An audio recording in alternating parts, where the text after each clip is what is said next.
नमस्कार। कुंडली कंसल्ट में एक बार फिर आप सबका स्वागत है। आज हम बात करेंगे दशाओं की।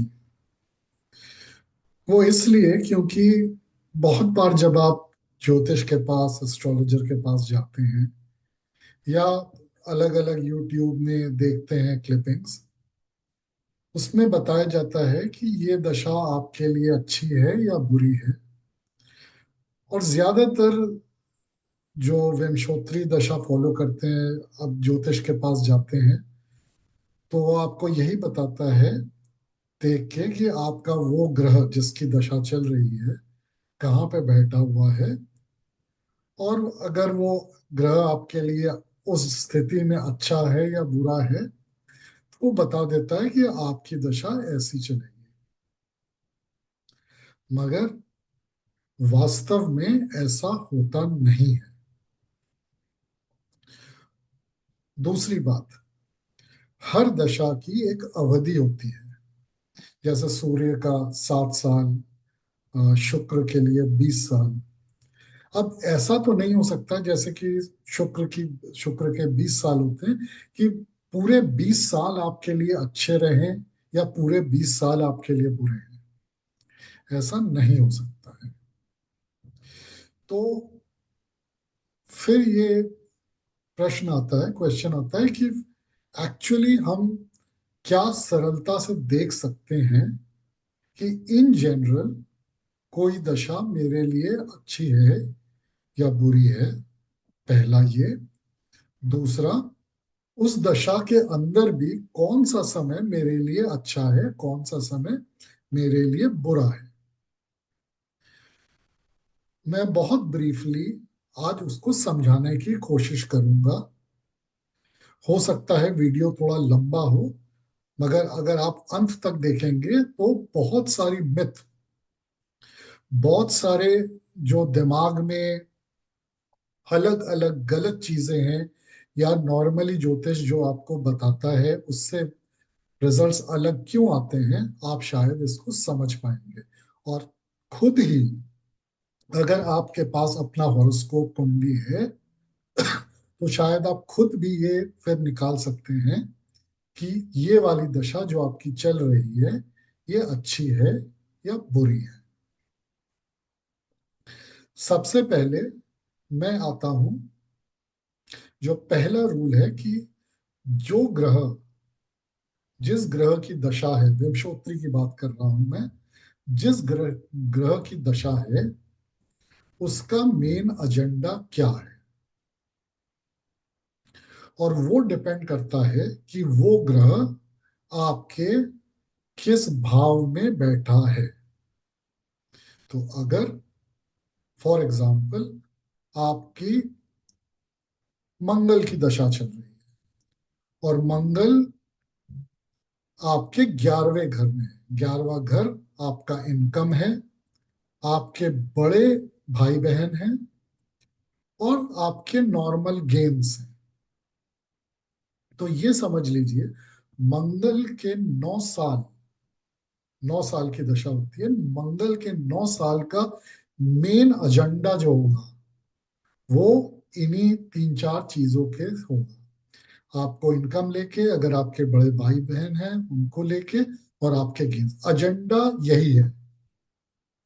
मतलब इनकम घट सकती है, बढ़ सकती है, बड़े भाई बहन से रिश्ता बिगड़ सकता है, उनका लाइफ बिगड़ सकता है, अच्छा हो सकता है। एजेंडा वही है। एजेंडा जिस घर में बैठा हुआ है आपके कुंडली में, एजेंडा तो वही है। ये पहली बात है। दूसरी बात, कोई भी ग्रह, अगर आपको कोई भी ज्योतिष ये बताता है कि ये दशा आपके लिए बहुत अच्छी रहेगी या ये दशा आपके लिए बहुत खराब रहेगी, ये गलत है।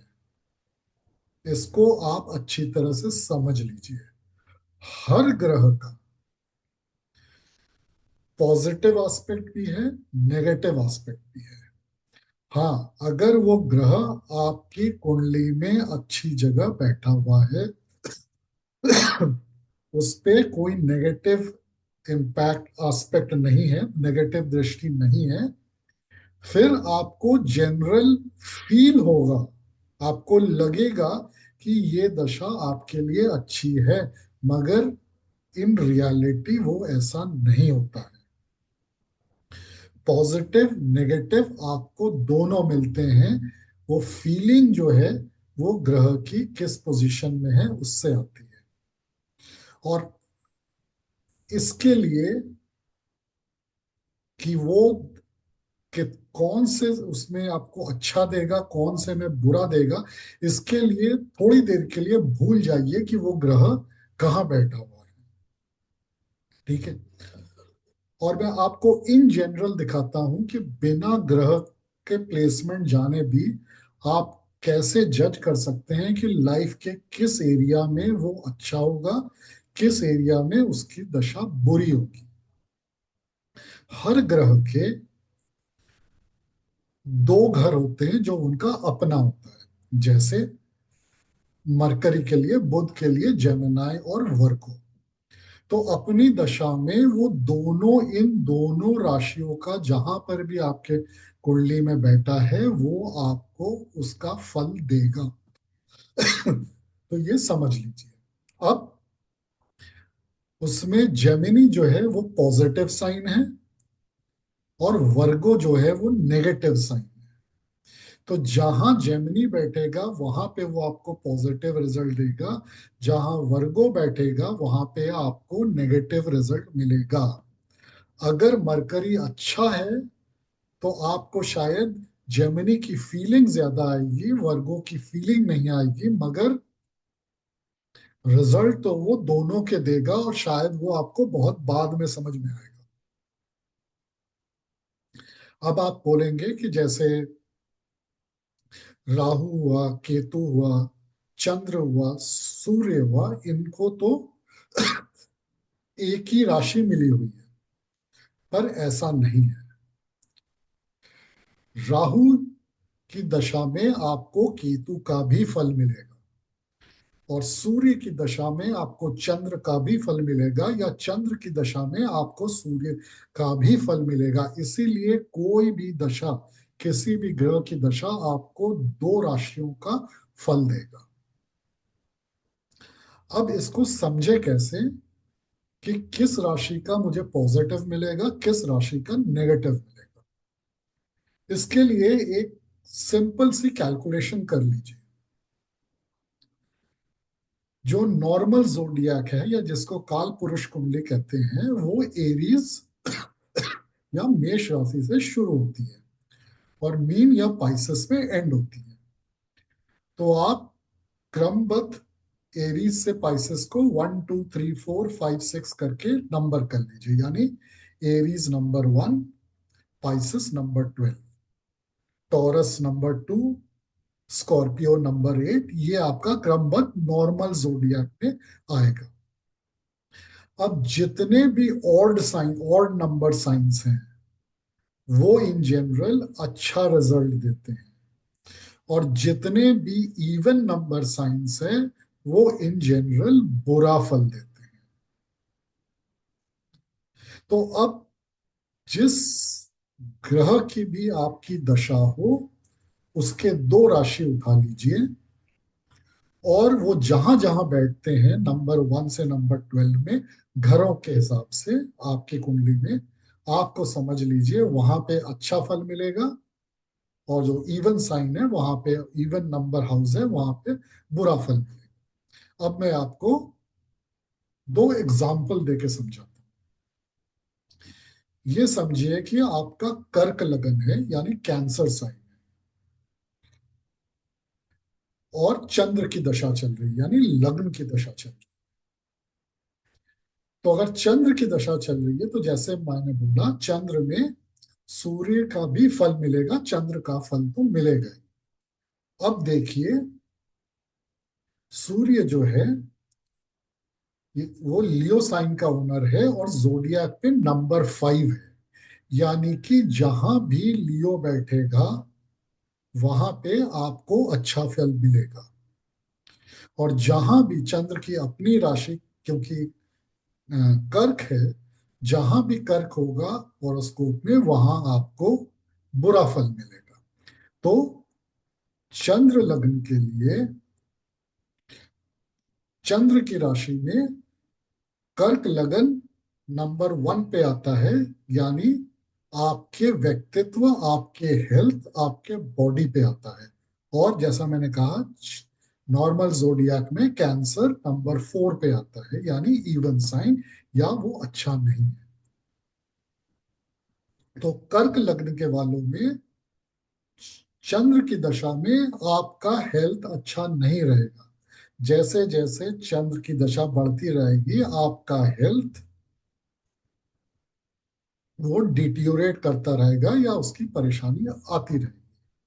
अब चंद्र लग्न के लिए, चंद्र राशि के लिए उसका दूसरा भाव जहां पे वो रिजल्ट देगा, जैसे मैंने कि बोला सूर्य है, और सूर्य आपका लियो यानी नंबर 5 का ओनर है, और वो कर्क लगन के लिए बैठता है सेकंड साइन। सेकंड साइन आपकी फैमिली और आपका मनी फ्लो, वेल्थ होता है। तो चंद्र की राशि में आपकी फैमिली में पैसा तो बहुत आएगा, आपके पास भी पैसा थ्रू फैमिली बहुत आएगा। तो सिंपल, बिना कहाँ पे चंद्र पड़ा हुआ है आपकी कुंडली में, ये समझ लीजिए चंद्र की दशा में कर्क लग्न वालों के लिए हेल्थ डिटियोरेट करेगी और पैसा फैमिली के थ्रू आता रहेगा। ये है दूसरी तरह से जिसको आप जान सकते हैं किसी भी दशा में कौन सा भाव आपके लिए क्या अच्छा होगा, क्या बुरा होगा। इसको क्लैरिफाई करने के लिए मैं एक और एग्जांपल दे देता हूं। मानिए कि आपका केप्रिकॉर्न लगन है। केप्रिकॉर्न लगन है और मान लीजिए आपकी मंगल की दशा चल रही है। अगर केप्रिकॉर्न लगन है, मंगल की दशा चल रही है, तो मंगल काल पुरुष कुंडली या जोडियाक में साइन नंबर 1 एरीज और साइन नंबर 8 स्कॉर्पियो का ओनर है। अब केप्रिकॉर्न लगन के लिए साइन नंबर 1 एरीज चौथे घर में आता है, और स्कॉर्पियो 11वें घर में आता है। तो नॉर्मली केप्रिकॉर्न के लिए मंगल की दशा में 11th हाउस स्कॉर्पियो जहां पे जाता है, यानी कि नंबर 8 स्कॉर्पियो 11 में बैठा हुआ है, तो उनके लिए इनकम का स्थान, उनके बड़े भाइयों, भाई बहन का स्थान अच्छा नहीं होगा। वहां पे वो रिजल्ट अच्छा नहीं देगा, यानी इनकम में प्रॉब्लम आएगी, आपके बड़े भाई बहन की जिंदगी में या उनके साथ रिलेशनशिप में प्रॉब्लम आएगी। और नंबर 1 एरीज चौथे घर में क्योंकि बैठता है, इसलिए आपकी फैमिली में हेल्थ बहुत अच्छा रहेगा, परिवार का माहौल बहुत अच्छा रहेगा। ये इन जनरल है, मगर देर आर एक्सेप्शंस। एक्सेप्शंस मतलब ये फ्लिप भी हो सकते हैं। यानी मैंने जो लास्ट एग्जांपल दिया, वो फ्लिप भी हो सकता है कि आपका इनकम अच्छा हो और फैमिली हेल्थ बिगड़े। और वो स्पेशल सिचुएशन तब आता है जब, एक कंडीशन बताता हूं, हालांकि कंडीशन तो बहुत होते हैं, कि अगर स्वयं मंगल अगर विपरीत राशि में बैठा, मतलब अगर मंगल फॉर एग्जांपल स्कॉर्पियो में बैठा है, इनकम हाउस जो मकर लगन के लिए बनता है, फिर वो अपने ही घर में अपने आप को बुरा रिजल्ट नहीं दे सकता। तब ये फ्लिप हो जाता है, तब इनकम बहुत अच्छी हो जाती है और फैमिली का हेल्थ डाउन। सिमिलरली, जो मैंने प्रीवियस एग्जांपल दिया, चंद्र लग्न में, अगर चंद्र लग्न में ही बैठा रहे, तो आप चंद्र की दशा में आपका हेल्थ अच्छा कर देगा और आपकी फैमिली की इनकम डाउन कर देगा। ये फ्लिप कंडीशंस में है, मगर ये कम परसेंटेज के लोगों में होता है, तो इसलिए मैंने आपको इन जनरल बताया। तो आप ये दे सकते हैं एजेंडा क्या है, डिपेंडिंग कि वो प्लैनेट जिसकी दशा चल रही है कहाँ बैठा है, और उसके जो दो राशि वर्क करेंगे उनका नंबर कहाँ पे जाके, नॉर्मल जोडियाक का नंबर आपके किस राशि में जाके बैठ, किस हाउस में जाके बैठता है। ये तो इन जनरल हो गई बात की दशा आपके लिए अच्छा जाएगा या बुरा जाएगा, या मैं इस तरह बोलूं, किस आपके जीवन के किस भाव के लिए वो अच्छा जाएगा और किस भाव के लिए वो बुरा जाएगा। अब एक अंतिम चीज में आते हैं। जैसे मैंने बोला कि शुक्र की दशा 20 साल का है, शनि का 19 साल का है। तो ऐसा तो नहीं हो सकता है कि 20 साल आपके अच्छे जाएंगे या 20 साल आपके बुरे जाएंगे, शनि की दशा में 19 साल आपके खराब जाएंगे, 19 साल आपके अच्छे जाएंगे। ये नहीं हो सकता। दूसरी बात, ये समझ लीजिए, हालांकि जहां पे वो प्लैनेट बैठा हुआ है मेन एजेंडा उसका वही है, पर वो आपको 12 के 12 राशि का फल देगा। और इसको दशा प्रोग्रेशन कहते हैं। मैंने एक बहुत पहले दशा प्रोग्रेशन पे एक वीडियो बनाया था, मैं डिस्क्रिप्शन में उसको ऐड कर दूंगा ताकि आप देख के समझ पाए दशा प्रोग्रेशन क्या होता है। अब मैं ये बता रहा हूँ दशा प्रोग्रेशन में, जैसे मैंने बोला, आपको उन 20 साल में एक एक करके, शुक्र के अगर 20 साल है, एक एक करके हर राशि का फल मिलेगा। और वो फल पॉजिटिव होगा या नेगेटिव होगा, डिपेंड करता है कि आपका वो प्लैनेट जिस राशि को, जिस भाव को उस समय वो एक्टिवेट कर रहा है, वो वहां से कितनी दूर है। तो फॉर एग्जाम्पल, अगर आपका कोई प्लैनेट 4th हाउस में बैठा हुआ है, उसकी दशा चल रही है, तो जब वो घर एक्टिवेट होगा, 12 के घर घर जैसे मैंने बोला एक्टिवेट होना, जब वो घर एक्टिवेट होगा जो नेगेटिव है उस पोजीशन से, वो आपको नेगेटिव रिजल्ट देगा। जैसे कि अगर 4th हाउस में ग्रह बैठा है, उसका दशा चल रहा है, तो 4th से 6th, यानी कि जब वो 9th हाउस एक्टिवेट होगा, भाग्य का घर एक्टिवेट होगा, उस समय वो अच्छे रिजल्ट नहीं देगा। मतलब उस टाइम पीरियड में आपका भाग्य एकदम काम नहीं करेगा, आपको नेगेटिव रिजल्ट देगा। एग्जाम्पल ले लेता हूं, कोई भी ग्रह ले लीजिए, सपोज मंगल की दशा है, मंगल 4थे घर में बैठा हुआ है, तो जब मंगल 9th हाउस को एक्टिवेट करेगा अपनी दशा प्रोग्रेशन में, उस समय आपका भाग्य काम नहीं करेगा। अब मान लीजिए कि वो 7वें घर में, उससे 7वां आपके कर्म का घर आता है, 10th हाउस आता है, अगर 4th में मंगल बैठा है। जब 10th हाउस एक्टिवेट होगा, 7th हाउस है, तो वो आपको कर्म के स्थान पे वो आपको स्टेटस दिलाएगा, उस पीरियड में वो आपके लिए अच्छा हो जाएगा। इसी इस तरह जो है वो पूरे टाइम पीरियड में दशा में आपको अच्छे बुरे रिजल्ट देता रहेगा। क्योंकि जैसे मैंने कहा, ऐसा हो नहीं सकता है कि अगर किसी ग्रह की दशा 7 साल है, 9 साल है, 16 साल है, 19 साल है, 20 साल है, वो पूरा समय या तो आपको केवल अच्छा या केवल आपको बुरा फल देता रहे। मेरे ख्याल से ये अब आपको समझ में आ गया होगा कि दशा के रिजल्ट्स एक्चुअली देते कैसे हैं, उनका मेन एजेंडा क्या है उस पीरियड में, और उन सालों में कौन से साल अच्छे हो सकते हैं, कौन सा पीरियड बुरा हो सकता है।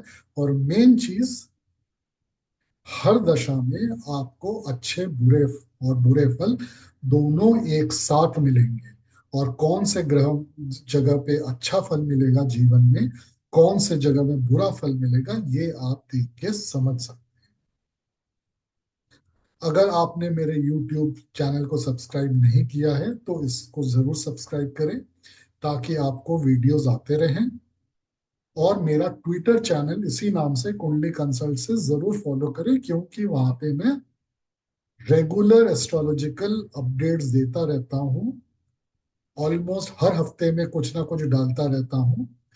क्योंकि हर बार वीडियो बनाना पॉसिबल नहीं। धन्यवाद। नमस्कार।